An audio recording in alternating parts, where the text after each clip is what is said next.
जय मसीह की। परमेश्वर का धन्यवाद हो कि उसने आज ये मौका दिया कि आप और हम उसके वचन की चर्चा कर सकें, उसके वचन से आशीष पा सकें। आज के इस संदेश में आपका स्वागत है। मैं आपको पवित्रता के द्वारा चंगाई और संपूर्णता के विषय में एक संदेश देना चाहता हूं। पवित्रता के द्वारा चंगाई। परमेश्वर का वचन कई प्रतिज्ञाओं से भरा हुआ है और हमारे जीवन की हर परिस्थितियों में उसका वचन हमारा मार्गदर्शन करता है, हमारी अगुवाई करता है। लेकिन कई बार जब हम अनेक प्रकार की परेशानियों से होकर गुजरते हैं तो हमारे आंखें धुंधली हो जाती हैं। हम ये नहीं जान पाते कि हमको उत्साह और उम्मीद का संदेश कहां से मिलेगा। और ये अक्सर ऐसा होता है उन परिस्थितियों में जब हम चारों तरफ से कठिनाइयों से और परेशानियों से और मुसीबतों से घिर जाते हैं। जैसे आज की परिस्थिति को देख लीजिए। आज हम लोग बीमारी और वायरस और मौत और कई प्रकार की प्राकृतिक आपदा और इन सारी चीजों की खबरों से, बल्कि कहें तो बुरी खबरों से हम घिर गए हैं। बुरी खबरों से घिर गए हैं और हमारे बीच में जाति प्रथा और रंग भेद, अन्याय और कई प्रकार की चीजें भरी हुई हैं। आज भी इस पढ़े लिखे युग में, विज्ञान के युग में, हम पुरानी कुरीतियों और बुरी मानसिकताओं से घिरे हुए हैं और बुरी यादें भी हमारे पीछे पड़ी हुई हैं। जैसे दुख की, किसी ने दिल तोड़ दिया था, किसी ने धोखा किया था। इस प्रकार की बुरी यादों से भी हम घिरे हुए हैं। अगर आप आगे देखें तो हमारे पास में बड़ी अनिश्चितता है। इस समय जीवन में हम इससे पहले कभी इतने अनिश्चित नहीं थे जितने आज हैं। लॉकडाउन हो गया, यात्राएं स्थगित हो गई, लोग फंस गए, किसी को नहीं पता था ये सब क्या होने वाला है। अभी भी नहीं पता कि कब सब कुछ सामान्य होगा। भविष्य अनिश्चित है। अतीत दुख भरा है, भविष्य अनिश्चित है। बीमारी से घिरे हुए हैं, भेदभाव से घिरे हुए हैं।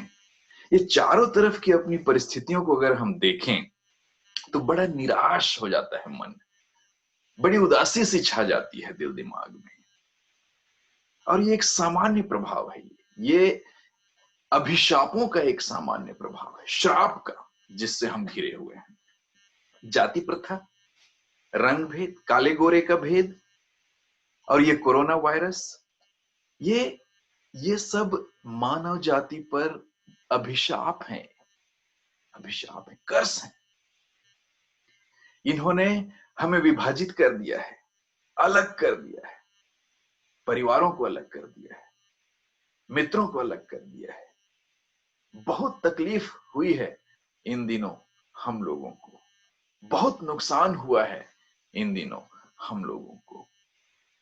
और ये जो अभिशाप हैं, ये बीमारियों के और परेशानियों के, इन्होंने बड़ी तकलीफ और बड़ी अशांति पैदा की है। तो ऐसी परिस्थिति में आपके लिए और मेरे लिए उम्मीद कहां है, आशा कहां है? कहां से हम अपने लिए वो हौसला इकट्ठा करेंगे जिससे कि हम इन परिस्थितियों का सामना कर सकें? कहां से? बहनों भाइयों, इन सारे अभिशापों का इलाज मनुष्य की असफलता में देखी जा सकती है।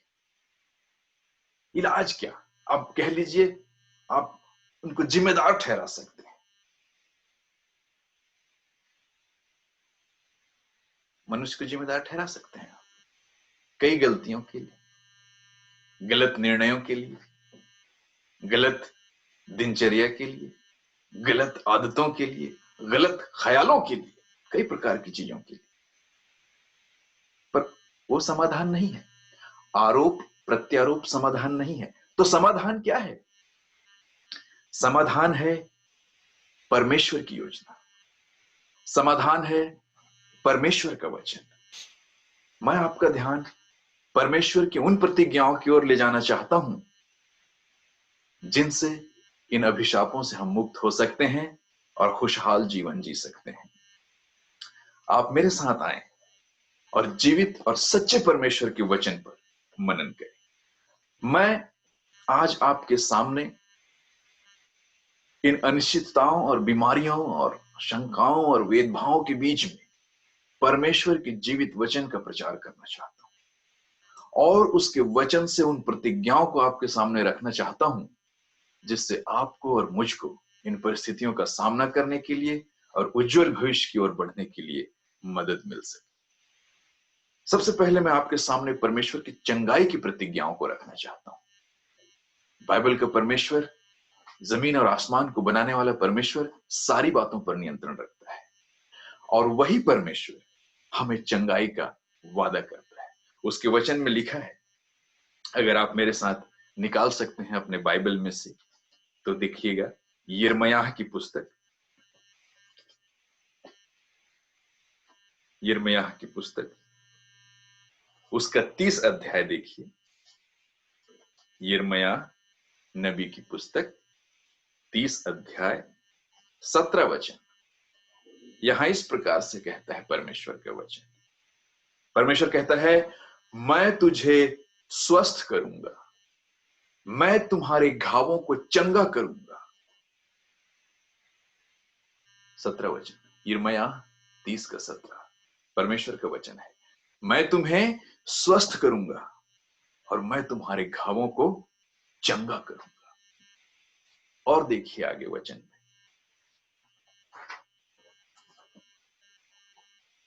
राजाओं की पुस्तक देखिए, दूसरा राजा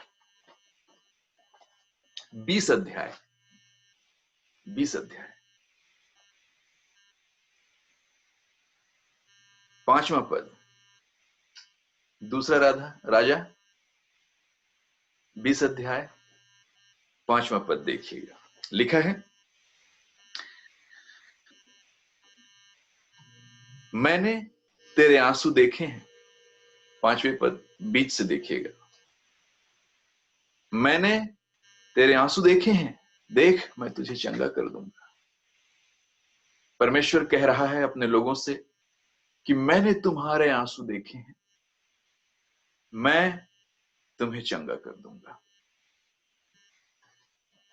आगे आप आगे बढ़ते हैं बाइबल में, पुराने नियम से हमने 1-2 पद देखे हैं, नया नियम में चलिए। प्रभु यीशु मसीह उस व्यक्ति के सामने है जो कुष्ठ रोग से पीड़ित है, और कुष्ठ रोग से पीड़ित व्यक्ति को देखकर प्रभु यीशु मसीह कहते हैं, मैं चाहता हूं कि तुम चंगे हो जाओ, मैं चाहता हूं कि तुम चंगे हो जाओ, चंगे हो जाओ। लूका 5:13, लूका 5:13। फिर यीशु मसीह ने एक औरत को देखा, एक बीमार औरत को, और उसने उसको कहा, महिला, तुम्हें तुम्हारी दुर्बलता से मुक्त किया जाता है। माता जी, आप अपनी बीमारी से ठीक हो गए। सिस्टर जी, आपका तकलीफ खत्म। बहन जी, अब आप बीमार नहीं हैं। ऐसा और कौन है इस दुनिया में यीशु मसीह के अलावा जो ये कहता हो कि हे भाई तेरी बीमारी दूर हुई, हे बहन तू चंगी हो गई? कौन है ऐसा कहने वाला? विचार कीजिए। लेकिन एक और बात है, परमेश्वर ना केवल हमारे शरीर को चंगा करने का वादा करता है, परंतु हमारे दिल को भी, मन को भी और देश को भी चंगा करने का वादा करता है। हाँ जी, जीवित परमेश्वर का वचन हमारे देश को चंगा करना चाहता है, हमारे दिल को चंगा करना चाहता है।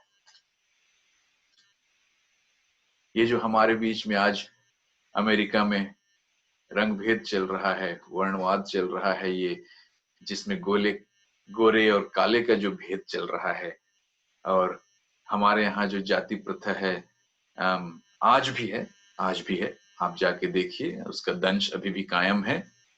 ऊंच नीच और छोटे बड़े और इन सब की समस्या। हाँ, भारत की अपनी समस्या है, छोटे बड़े की समस्या, कमजोर और ताकतवर की समस्या, छूत अछूत की समस्या आज भी है। अमेरिका में जाएंगे आपको वहां पर ये मिले गोरे काले का भेद, बंदूक वाले और बिना बंदूक वाले का भेद।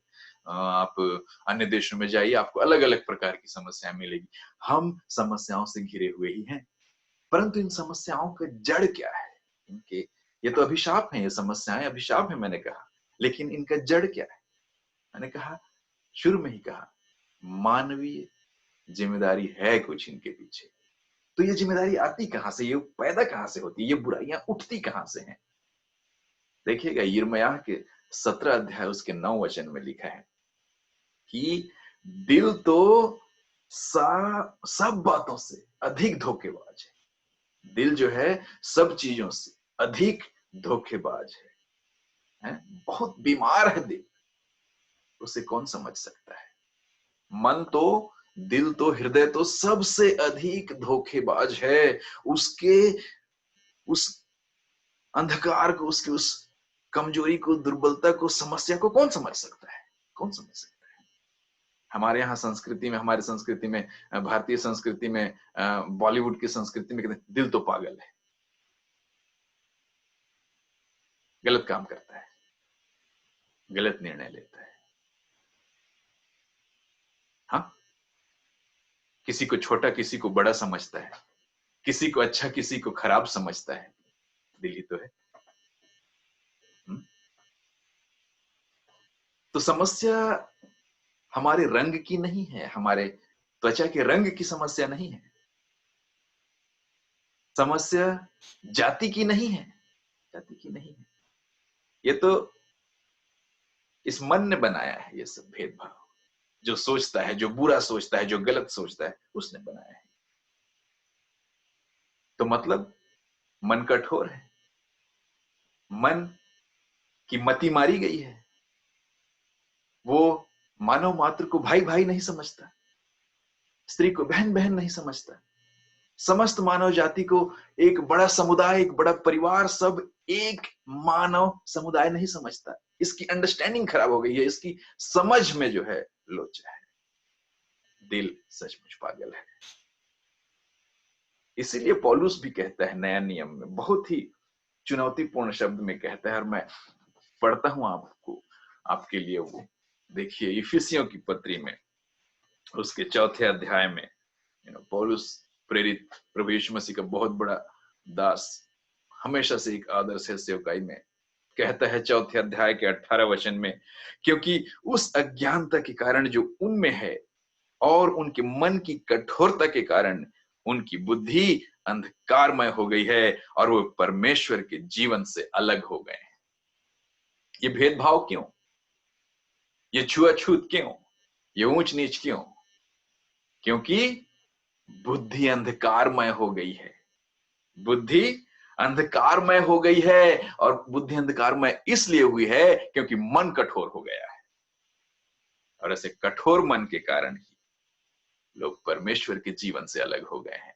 हार्डनेस ऑफ द हार्ट, मन की कठोरता ने हमें परमेश्वर की इच्छा से दूर कर दिया है, परमेश्वर की बुद्धि से दूर कर दिया है, परमेश्वर के जीवन से दूर कर दिया है।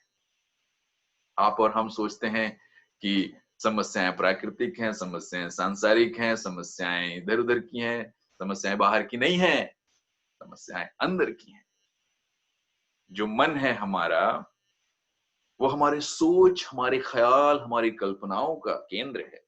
वहीं से सारी कल्पनाएं उठती हैं, वहीं से सारी बातें बाहर आती हैं, वहीं से सारी योजनाएं बनती हैं। और जब वो कठोर हो जाए तो मति मारी जाएगी, जीवन अंधकारमय होगा, हम गलत व्यवहार करेंगे। लेकिन परमेश्वर का धन्यवाद हो, परमेश्वर का धन्यवाद हो कि इन परिस्थितियों के बावजूद और हमारी इन कमजोरियों के बावजूद वो हमको अकेला नहीं छोड़ता। वो हमसे वादा करता है, ऐसा वादा कि जो हमको फिर से नया कर दे। वो कहता है, बाइबल का परमेश्वर, अनंत काल का परमेश्वर ये कहता है, मैं तुम्हें एक नया दिल दूंगा। हालेलुया। पढ़िए मेरे साथ यहेजकेल की किताब 36 अध्याय 26 वचन। इस प्रकार से लिखा है, यहेजकेल 36 का 26 लिखा है, और फिर मैं तुम्हें एक नया हृदय दूंगा, और फिर मैं तुम्हें एक नया हृदय दूंगा और तुम्हारे भीतर एक नई आत्मा उत्पन्न करूंगा।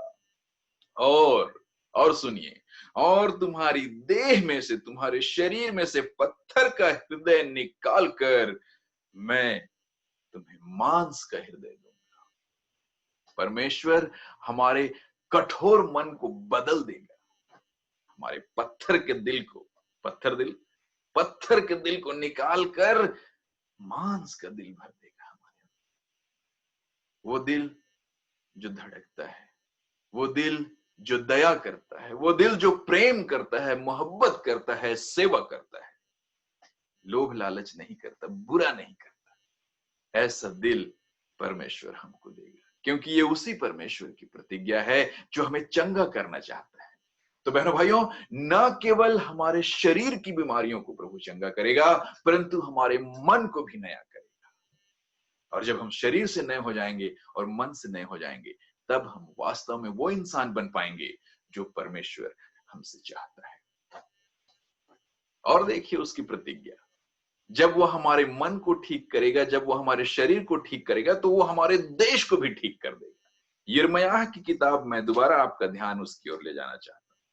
यिर्मयाह भविष्यवक्ता उसके 33 अध्याय 6वें वचन में ये बात कहता है। यिर्मयाह 33 अध्याय उसका 6वां वचन कहता है, देखो मैं इस नगर को स्वास्थ्य और चंगाई दूंगा। देखो मैं इस नगर को स्वास्थ्य और चंगाई दूंगा, और मैं उनको चंगा करूंगा, और मैं उन पर सच्चाई और शांति को बहुतायत से प्रकट करूंगा। आज हमारे चारों ओर अफवाह ही अफवाह है, हमारे देशों में अफवाह ही अफवाह है।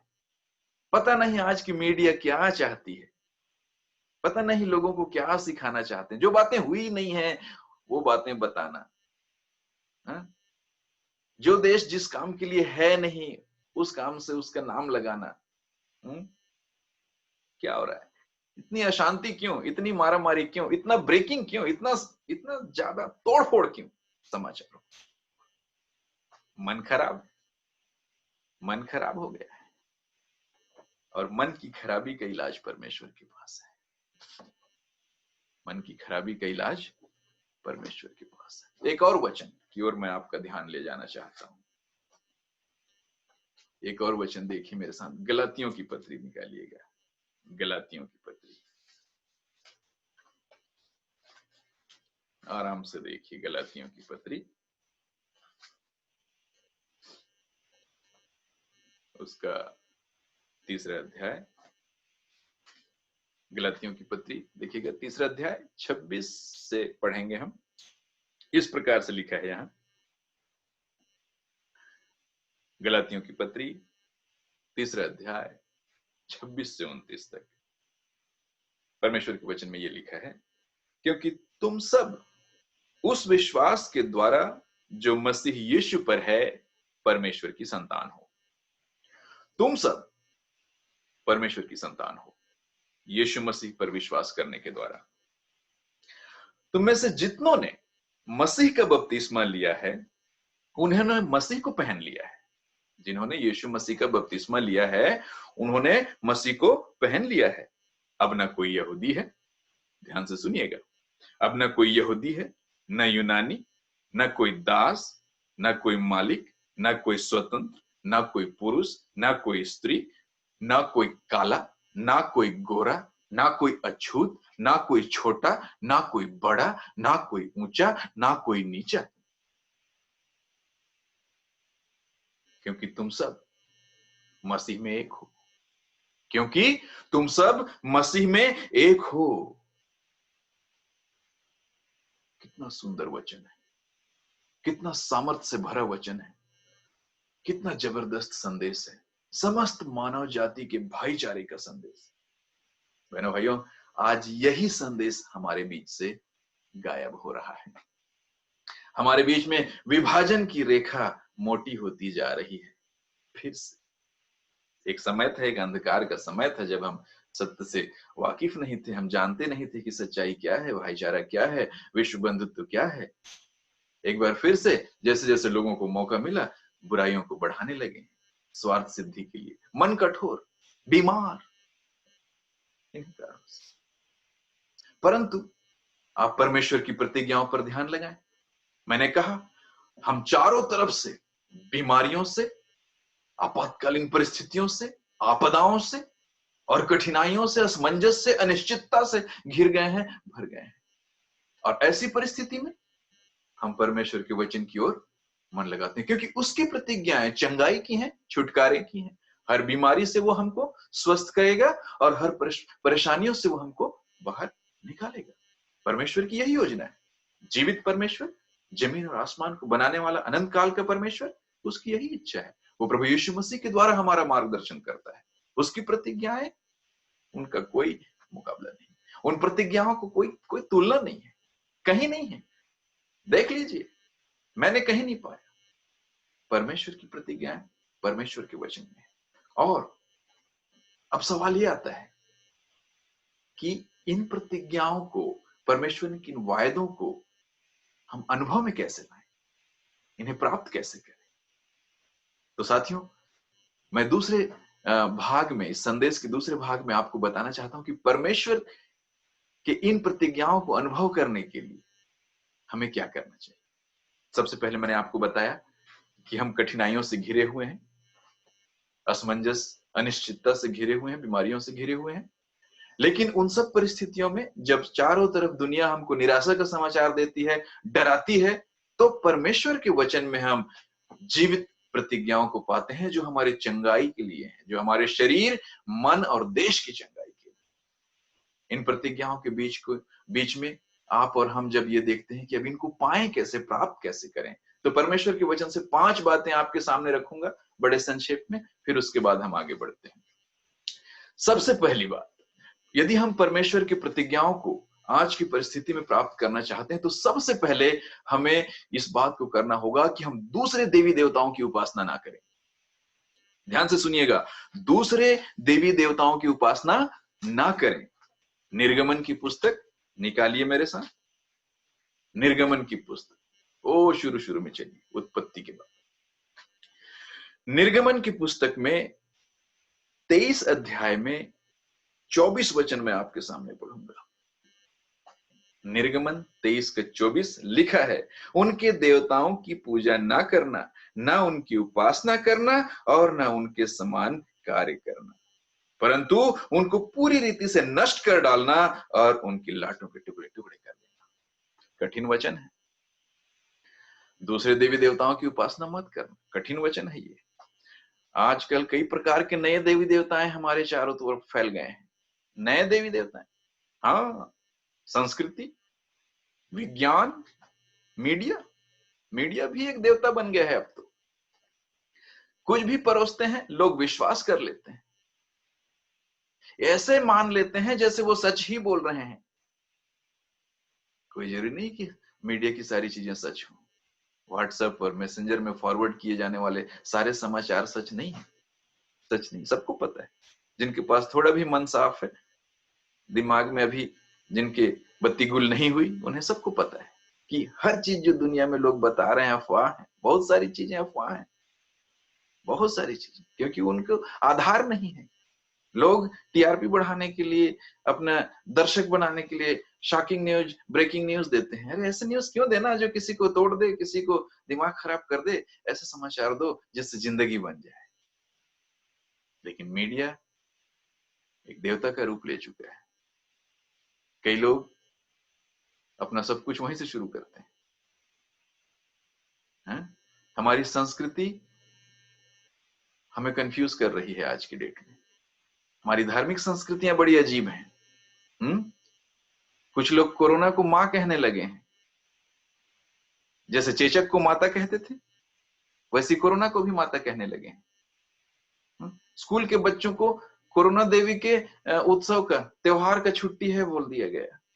हाँ, कई जगह स्कूल के बच्चों ने यह सोचा कि ये कोरोना देवी के त्योहार की छुट्टी है। अफवाह ऐसे फैलता है, मतांधता ऐसे फैलती है। कोरोना कोई देवी नहीं है, बीमारी है। लेकिन हमारी संस्कृति इन चीजों को जल्दी हवा देती है, जल्दी, समय नहीं लगता और जल्दी से इन सब जो है देवी देवी। माताएं बहनें पिछले दिनों मैंने देखा गंगा नहाने गई कोरोना देवी के नाम से, उसकी पूजा किया।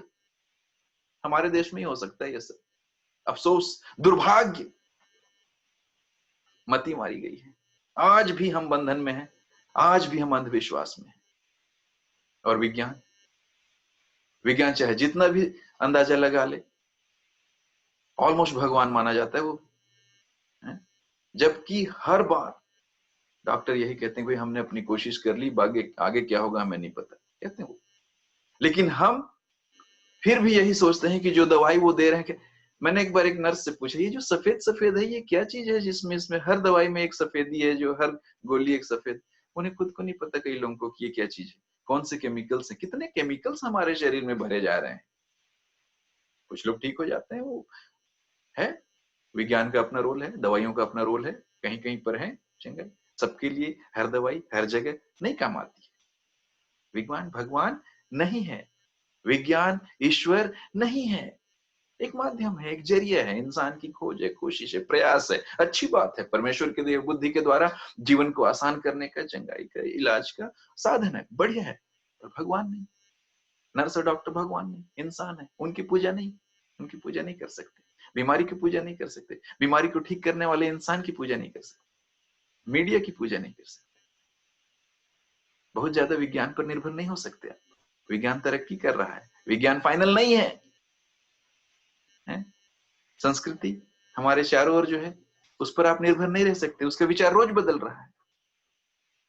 परमेश्वर कहता है अन्य देवी देवताओं की उपासना मत करो। किसी चीज को बहुत ज्यादा आप अगर अपना ध्यान देते हैं, बहुत ज्यादा अगर आप उस पर उसको तवज्जो देते हैं, वो आपका भगवान बन जाता है, वो आपका ईश्वर बन जाता है, वो आपके दिमाग में नियंत्रण कर लेता है। और परमेश्वर का वचन इन्हीं बातों से चेतावनी देता है कि इन चीजों को अपना ईश्वर मत बनाओ, क्योंकि इसके कॉन्सिक्वेंसेस हैं, इसके परिणाम हैं, आप बीमार पड़ जाते हैं मानसिक रीति से। और परमेश्वर क्या चाहता है? दूसरी बात, परमेश्वर चाहता है कि आप बाइबल के परमेश्वर की उपासना करें। पहली बात उसने कहा कि दूसरे देवी देवताओं की उपासना मत करो।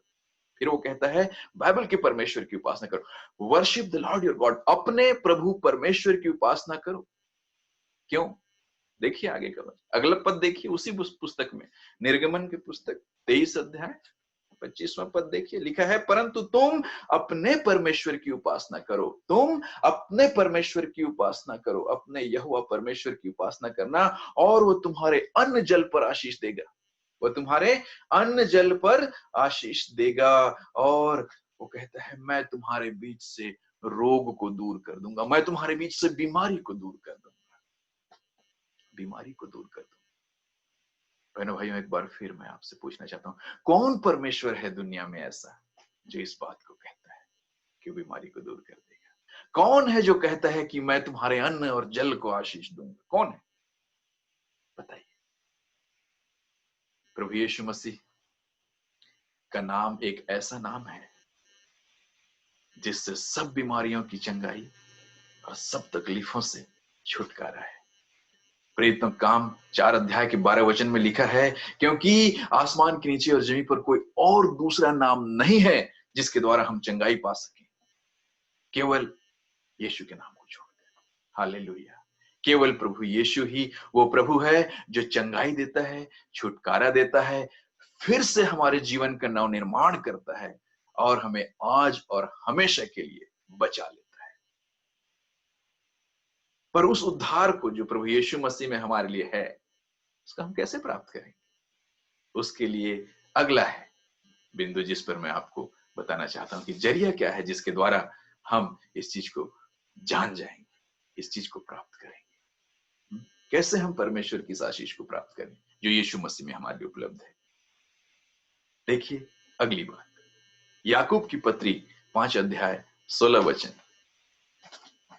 याकूब निकालिएगा मेरे साथ, आराम से अपने बाइबल में देखिए या बाइबल ऐप जो भी आप इस्तेमाल कर रहे हैं।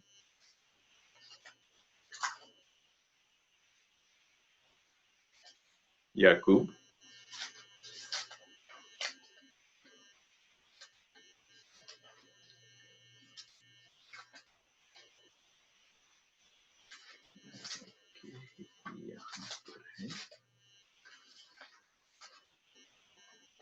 याकूब 5:16 देखिए क्या लिखा है। इसलिए याकूब 5:16 ध्यान से देखिए, इसलिए तुम परस्पर अपने पापों को मान लो और एक दूसरे के लिए प्रार्थना करो जिससे कि चंगाई प्राप्त हो। धर्मी जन की प्रार्थना प्रभावशाली और सामर्थी होती है। धर्मी जन की प्रार्थना प्रभावशाली और सामर्थी होती है, इसलिए एक दूसरे के पाप मान लो और एक दूसरे के लिए प्रार्थना करो कि उससे चंगाई प्राप्त हो। इतना खूबसूरत वचन और एक जबरदस्त मांग परमेश्वर की ओर से, और वो ये है कि हम अपने पापों का अंगीकार करें, हम अपनी गलती मान लें, और ना केवल हम अपनी गलती माने बल्कि दूसरों की भी गलती माने। लोगों ने गलत किया है हमारे साथ, लोगों ने गलत किया है हमारे साथ, किसी ने कहीं कुछ गड़बड़ किया है जिसको आज दूसरे लोग भुगत रहे हैं। उनके बिहाफ पर भी, उनके बिना पर भी हमें आज पश्चाताप करना होगा और मन फिराना होगा और प्रार्थना करना होगा यदि हम चंगा होना चाहते हैं। यदि चंगाई हमारा अनुभव बनना है, अगर छुटकारा हमारा अनुभव बनना है, तो हमें माफी मांगनी होगी, हमें क्षमा मांगना होगा और हमें मन फिराना होगा और हमें प्रार्थना करना होगा। क्योंकि लिखा है, पहला यूहन्ना पहले अध्याय के 9वें वचन में आप देखेंगे, लिखा है, क्योंकि यदि हम अपने पापों को मान लें तो वो इस बात के लिए विश्वास योग्य है कि वो हमारे पापों को माफ कर दे, हमारे पापों को क्षमा कर दे और हमें सारी अधार्मिकता से, सारे अधर्म की बातों से हमको शुद्ध कर दे। परमेश्वर का वचन सामर्थी है। यदि हम परमेश्वर के सामने, परमेश्वर के लोगों के सामने अपने पापों को मान लें, अंगीकार कर दें, दूसरों के पापों को मान ले कि है उसने गलत किया है, मैं उसके लिए क्षमा मांगता हूं, मुझसे गलती हुई है, मुझे क्षमा चाहिए, हे प्रभु मुझे क्षमा कर। यदि हम इस स्वभाव के साथ उसके पास आए, हमारे जीवन को बदल देगा। परमेश्वर हमको चंगा कर देगा, परमेश्वर हमको स्वस्थ कर देगा। बहनों भाइयों, प्रार्थना के बिना मसीही जीवन और मसीही जीवन की आशीषों का अनुभव असंभव। प्रार्थना हमारे अनुभव के केंद्र में है, चंगाई और छुटकारा और उद्धार और आशीष और आनंद के केंद्र में है प्रार्थना का जीवन। यदि आप प्रार्थना और मन फिराने का अभ्यास छोड़ दिए तो आपका मसीही जीवन पीछे चला गया। और प्रार्थना के संदर्भ में वो वचन बहुत अक्सर हम लोग सुनते आए हैं, दूसरा इतिहास 7:14, अक्सर वो वचन सुनते हैं। मैं उस पर भी आपका ध्यान एक पल के लिए लगाना चाहता हूँ। समय है आप साथ रहें, समय नहीं है आप आगे बढ़ें, पर ध्यान दीजिएगा ये वचन, ये बहुत ज्यादा हम सुनते हैं इस वचन को प्रार्थना के संदर्भ में। दूसरा इतिहास 7:14, यहाँ इस प्रकार से लिखा है, यदि मेरे लोग जो मेरे नाम के कहलाते हैं दीन होकर प्रार्थना करें, यदि मेरे लोग जो मेरे नाम के कहलाते हैं दीन होकर प्रार्थना करें और मेरे दर्शन की खोजी होकर अपने बुरे मार्गों से फिरें, तब मैं स्वर्ग में से सुनकर उनका पाप क्षमा करूंगा और उनके देश को चंगा कर दूंगा। देश को चंगा कर दूंगा। कितना सामर्थी वचन है ये, और अक्सर प्रार्थना के संदर्भ में इस वचन को हम सुनते हैं। एक और चीज मैं इसके साथ आपका ध्यान लगाना चाहता हूं, थोड़ा ऊपर देखिए, ऊपर के 2 पदों पर आपका ध्यान मैं चाहता हूं। ऊपर के 2 पद देखिए, दूसरा इतिहास 7वां अध्याय 12 और 13 पद देखिएगा, और यहां से एक नया सोच आपको मिलेगा आज, और वो ये है, तब यहोवा ने रात में सुलेमान को दर्शन देकर उससे कहा, मैंने तेरी प्रार्थना सुन ली है, मैंने तुम्हारी प्रार्थना सुन ली है और इस स्थान को अपने लिए ठहराया है, और इस स्थान को अपने लिए ठहराया है कि इस भवन में बलिदान चढ़ाया जाए। यदि मैं आकाश को बंद कर दूं, 13 वचन, यदि मैं आकाश को बंद कर दूं कि वर्षा ना हो व टिड्डियों को देश में उजाड़ने की आज्ञा दूं, या अपने लोगों में महामारी भेजूं, या अपने लोगों में महामारी भेजूं। अभी क्या हुआ था हमारे चारों तरफ? हाँ? अमेरिका के पश्चिम में आग, पूर्व में समुद्री तूफान, बीच में बड़े बड़े तूफान, टोर्नेडो, भारत में टिड्डियों का आतंक, हाँ? पूरी दुनिया में कोरोना वायरस का आतंक। क्या है ये सब? कौन कंट्रोल करता है इन सब चीजों को? कौन है नियंत्रण में? मैं बता देता हूं, परमेश्वर नियंत्रण में है। वो कोई अपना मकसद पूरा कर रहा है इंसान के जीवन में। कोई संदेश है इन परिस्थितियों में। क्या इंसान अपने आप को इन परिस्थितियों से बचा सकता है? क्या इंसान परमेश्वर को समझ सकता है? क्या इंसान परमेश्वर का स्थान ले सकता है? परमेश्वर तो कहता है कि वर्षा को मैं रोकता हूं, आग को मैं संभालता हूं, बीमारियां मेरे वश में है, चंगाई मैं देता हूं। कौन है ऐसा परमेश्वर? आपकी जानकारी जो बाइबल के परमेश्वर का मुकाबला कर सके। बहनों भाइयों, आज आपके लिए और मेरे लिए समय है कि हम मन फिराते हुए, पश्चाताप करते हुए परमेश्वर के पास आए, जो सर्वसामर्थी परमेश्वर है, सब बातों को नियंत्रण में रखने वाला परमेश्वर है। हम अपने पापों का अंगीकार करें, जो जाति प्रथा और गोरे काले के भेद को लेकर हमारे बीच में है।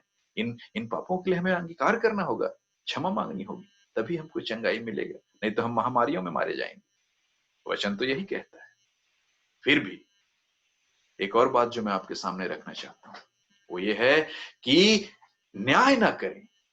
पता क्या हुआ इन दिनों? जब ये बीमारी फैली तो कई लोगों ने क्या किया, यहां तक कि मसीह भाई लोग, मैंने कई लोगों से बात किया, बहनों ने भी बातें बातें की, आरोप लगाते हैं, न्याय करते हैं, फलाने की वजह से आया, इसके वजह से ये हुआ, उसके वजह से ये हुआ, वो जिम्मेदार है, ये जिम्मेदार है। कहीं कोई मुस्लिम को जिम्मेदार कह रहा है, कहीं कोई चीन को जिम्मेदार कह रहा है। सबके अपने अपने कैलकुलेशंस हैं, गणनाएं हैं। लेकिन मैं एक बात बताऊं, मसीहियों को अविश्वासियों की तरह व्यवहार नहीं करना चाहिए। मसीहियों को विश्वासियों की तरह व्यवहार करना चाहिए, अविश्वासियों की तरह नहीं। दुनिया तो कुछ भी कहेगी, वो तो आरोप प्रत्यारोप करेंगे, न्याय करेंगे, दूसरे के ऊपर न्याय थोपेंगे कि इसने किया, उसने किया, इसकी गलती है, उसकी गलती निकालेंगे, मीन मेख निकालेंगे। मसीही लोगों को ऐसे स्वभाव के लिए नहीं बुलाया गया है।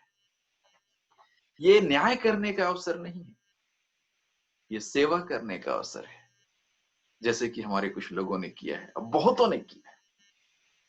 लेकिन धन्य है वे जिन्होंने बिना आलोचना किए, बिना बुराई किए, बिना आरोप लगाए, जिन्होंने अपने आप को मसीह के लोगों के लिए और जनता की सेवा के लिए, आम आदमी की सेवा के लिए, भूखे, गरीब, लाचार, बेबस, मजदूर, भटकते सड़क पे यात्री, ऐसे लोगों के लिए जिन्होंने भोजन और पानी की व्यवस्था की, हमें ऐसे लोगों पर गर्व है। परमेश्वर ऐसे लोगों से प्रसन्न होता है। गवाही का अवसर तो था, परमेश्वर के प्रेम को प्रकट करने का अवसर तो था, है, रहेगा, लेकिन न्याय करना वो हमारा काम है। गलती के लिए हम मन फिरा सकते हैं, पश्चाताप कर सकते हैं, लेकिन हम किसी का न्याय नहीं कर सकते, इसलिए हम न्याय ना करें।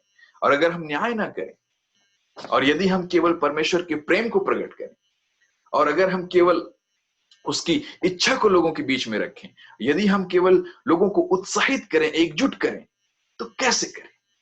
कहां से आएगा ये उदात्त स्वभाव हमारे अंदर? कहां से आएगा ये प्रेम स्वभाव हमारे अंदर?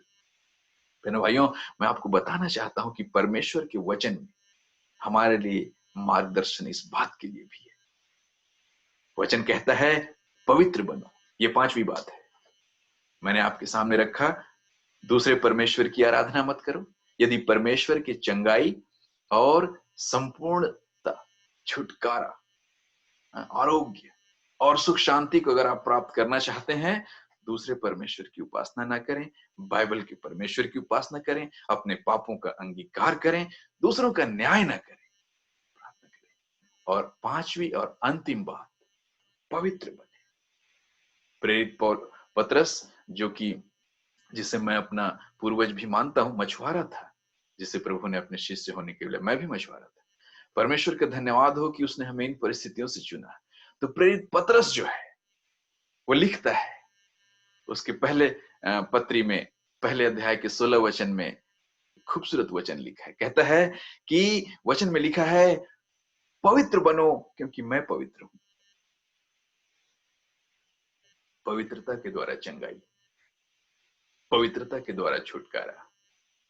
परमेश्वर का स्वभाव है पवित्र, सारी अशुद्धता से दूर, सारी बुराई से दूर, सारे बुरे सोच से दूर। इस प्रकार की पवित्रता जो परमेश्वर की निकटता से आती है। जितना हम परमेश्वर के करीब होंगे उतना हम परमेश्वर के समान होंगे। जितना हम परमेश्वर के वचन पे होंगे उतना ही परमेश्वर का वचन हम में काम करेगा। जितनी हम उनकी प्रतिज्ञाओं पर मनन करेंगे उतनी ही वो प्रतिज्ञाएं हमारे जीवन में स्थापित होंगी। और परमेश्वर की निकटता में आनंद की भरपूरी है। परमेश्वर की निकटता में हमारे लिए धार्मिकता है। परमेश्वर की निकटता में हमारे लिए अनंत जीवन है। और यदि हम इस चीज को नहीं समझ पाए तो मुश्किल है। आपको पता है हमें किस लिए बनाया गया है? बहनों भाइयों, हमारी रचना इसलिए हुई है कि हम परमेश्वर के समान बने। We are called to be like God. यीशु मसीह के समान होने के लिए बनाया गया है, क्योंकि यीशु मसीह जीवते परमेश्वर का स्वरूप है। हाँ जी, यीशु मसीह जीवते परमेश्वर का स्वरूप है और हमको उसके स्वरूप में ढलने के लिए बुलाया गया है। हमें शरीर और मन दोनों से पवित्र और शुद्ध और आजाद और स्वतंत्र और स्वस्थ होने के लिए बुलाया गया है। प्रेरित पौलुस बहुत जबरदस्त बात कहता है कि तुम्हें सिखाया गया है, तुम्हें सिखाया गया कि तुम्हारे पुराने स्वभाव को छोड़कर तुम्हें किस प्रकार से नए स्वभाव में आना है, कैसे तुम्हारे उन बुरी अभिलाषाओं को छोड़कर तुमको यीशु मसीह के समान एक नया मन प्राप्त करना है? और एक नए स्वरूप को धारण करना है, क्योंकि तुम परमेश्वर के जैसे होने के लिए बनाए गए हो, धार्मिकता में और पवित्रता में। इफिसियों 4:22 से 24 पढ़िए। इफिसियों 4:22 से 24 पढ़िए। हमको धार्मिकता, सच्ची धार्मिकता और पवित्रता में परमेश्वर के समान होने के लिए बनाया गया है। इंसान महत्वपूर्ण है, इंसान का जीवन महत्वपूर्ण है। हमने अपने जीवन के महत्व को खो दिया है, क्योंकि हम अफवाह में जीते हैं, निंदा और बुराई में जीते हैं, कल्पनाओं में जीते हैं। वचन की ओर हमारा ध्यान कम जाता है। हम सोचते हैं कि जब कोई सिखाएगा या हम क्या करें, वचन हमको समझ में नहीं आता। अरे भाई, वचन के पास आओ, जिसके पास आओगे उससे संगति होगी, जिससे संगति होगी उससे जान पहचान होगी, जिससे जान पहचान होगी उसके विचार आप समझ पाएंगे। परमेश्वर के वचन के पास आई, आपको समझ में आएगी। पवित्र होना कठिन नहीं है, पवित्र होने के लिए इच्छा चाहिए। जब आप इच्छा करेंगे परमेश्वर आपकी सहायता करेंगे। और यीशु मसीह को जानना ही तो पवित्रता है। यीशु मसीह ने पवित्रता को स्पष्ट कर दिया है। परमेश्वर की निकटता, परमेश्वर का आनंद, बुराई से दूरी, यही तो है पवित्रता के चिन्ह। पवित्र आत्मा आपको खुद मदद करता है इस चीज में। आपको संघर्ष करने की आवश्यकता नहीं। संघर्ष वो करते हैं जिनका धर्म बनावटी होता है, जिनका धर्म सच्चा और आत्मिक होता है, उन्हें संघर्ष करने की आवश्यकता नहीं। ये स्वाभाविक है। जो आत्मिक है वो आत्मिक बातों की खोज में रहेंगे, जो सांसारिक हैं वो सांसारिक बातों में उलझे रहेंगे। परंतु जो परमेश्वर के स्वरूप में होने के लिए सृजे गए हैं वो उसे पालेंगे। और आप और मैं आज कहाँ हैं, हमें देखना होगा। हम सब खुशी चाहते हैं, हम सब आनंद चाहते हैं, ये हमारे जीवन की बुनियाद है। लेकिन हम उस स्रोत को जो हमें सच्चा आनंद प्रदान कर सकता है कई बार अनदेखा कर देते हैं। एक व्यक्ति के बारे में बताना चाहता हूं, एक शब्द, एक अर्नेस्ट वार्ड, भारत में फ्री मेथोडिस्ट कलीसिया का संस्थापक। 1880 से उस बंदे ने अपना जीवन वहां लगाया। छत्तीसगढ़ में महाराष्ट्र में, पूरे मध्य भारत में पूरा उनका सेवकाई रहा। उन्हीं के जीवन पर मैंने अपना डॉक्टरेट डिसर्टेशन किया है। ये बंदा परमेश्वर के दास अर्नेस्ट वार्ड कहता है कि पवित्रता के बिना स्थायी खुशी नहीं मिल सकती। पवित्रता के बिना स्थायी खुशी नहीं मिल सकती। पवित्रता और प्रसन्नता, खुशी अनंत काल के लिए एक दूसरे से जुड़े हुए हैं। परमेश्वर के दास के वचन पर ध्यान दीजिए, कहता है कि पवित्रता और प्रसन्नता, खुशी जो है, अनंत काल के लिए एक दूसरे से जुड़े हुए हैं। और पवित्रता के बिना प्रसन्नता जीवन में नहीं है, प्रसन्नता नहीं है, खुशी नहीं है, शांति नहीं है, आनंद नहीं है जीवन में। और जीवन का मूल बात, जीवन का मूल धन खुशी ही तो है। हर आदमी खुश होना चाहता है, सुखी रहना चाहता है, हंसना मुस्कुराना चाहता है। लेकिन बीमारियों से घिरकर, भेदभाव से घिरकर, अफवाह से घिरकर आज हमारा जीवन देखिए कैसे यहां वहां फैल गया है। मैं आज के दिन एक और बार आपको आमंत्रित करना चाहता हूं परमेश्वर की प्रतिज्ञाओं की ओर, और पवित्रता के द्वारा आप इन परमेश्वर की प्रतिज्ञाओं को अनुभव कर पाएंगे। और पवित्रता के द्वारा ही हम जो है इन सब कठिन परिस्थितियों से जय प्राप्त कर पाएंगे। बीमारियां दूर हो जाएंगी, मन की कठोरता दूर हो जाएगी, हम लोग नया जीवन प्राप्त करेंगे। ये परमेश्वर का वादा है। मसीह विश्वासियों के लिए खास, जो लोग चुने हुए लोग हैं, एक बड़ा संदेश है। और जो लोग मसीह को नहीं जानते उनके लिए भी बड़ा स्वागत है। आप आइए, आप चखिए, टेस्ट करके देखिए, वचन को समझिए, देखिए कैसे हम इन परिस्थितियों में मसीही होकर के सबके लिए आशा और उम्मीद और प्रतिज्ञा और चंगाई और छुटकारे का समाचार ला सकते हैं। बहनों भाई, बहुत लोगों के पास में नहीं है ये संदेश, बहुत लोगों के पास में ये संदेश नहीं है। परमेश्वर का ऐसा जीवित वचन सबके पास नहीं है, नहीं है। इसीलिए आपके और मेरे पास एक जिम्मेदारी बनती है कि हम इस बात को जैसा हो सके, जैसी हमारी क्षमता, जैसी हमारी योग्यता, वैसे ही अपने जान पहचान वालों तक पहुंचाएं। बाकी परमेश्वर का काम है, वो जाने। और परमेश्वर का काम तो यही है कि वो सबके आंसू पोंछ डालेगा। हाँ, उसका वादा है, परमेश्वर का वादा है कि वो सबके आंसू पोंछ डालेगा। और लिखा है प्रकाशित वाक्य, मेरे साथ खोलिए बाइबल की अंतिम किताब। हम पूरी बाइबल में आज सफर कर गए।